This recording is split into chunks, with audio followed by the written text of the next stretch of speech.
1. Marisol Lopez, sentenced to death. Count 2. Deborah Cook, sentenced to death. Count 3. Anna Williams, sentenced to death. Count 4. Jessica Montague, sentenced to death. Count 5. Cynthia Watson, sentenced to death.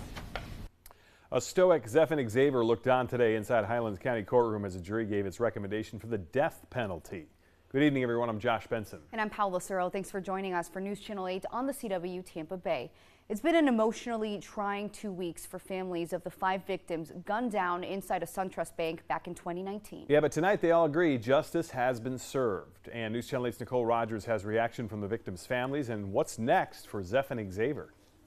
The families of the victims say this verdict feels like a weight lifted off their shoulders, but it doesn't change the fact their loved ones are gone forever. It's been a long 5 years and justice has finally been served. Zephen Allen Xaver should be sentenced to death.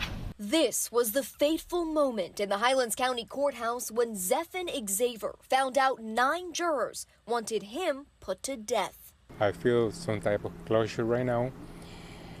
The verdict won't bring her back. 5 women each lost their life in a mass shooting at the SunTrust Bank in Sebring back in 2019.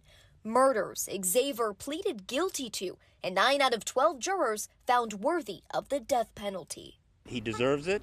He's a coward, and this delay has just been trying to keep him alive. Xaver's defense was that he had a dysfunctional childhood, suffered severe mental illness, and heard voices going back to his teenage years. But prosecutors argued Xaver's actions were heinous, calculated, and premeditated. The verdict came down after over 5 agonizing years for the families of the victims, like Cynthia Watson's daughter, April Nelson. I don't think a lot of people realize that you have to continue to live that same day over and over again until you do go to trial. There are constant court hearings, there are constant conferences with lawyers, and it just eats you alive. To her, Xaver got what he deserved, but she says nothing will bring her mother back. I'm glad that I don't have to keep dealing with the court system anymore, but I'll never be the person that I was before my mother was murdered. The judge gets the final say in a hearing next month. The expectation is she will follow the jury's recommendation and sentence Xaver to death. In Sebring, Nicole Rogers, 8 on your side. And today marks 1,981 days from the initial Sebring Bank shooting that rocked the Highlands County community. But the recommendations from the jury did not come without some major delays. So here's how we got here. Days after Xaver surrendered himself to law enforcement at the bank, the state announced it would seek the death penalty.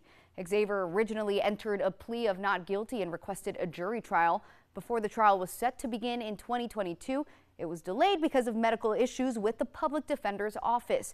Then in March 2023, Xaver pleaded guilty. He would wait another year before a jury was finally seated in the case, leading to today's decisive recommendation.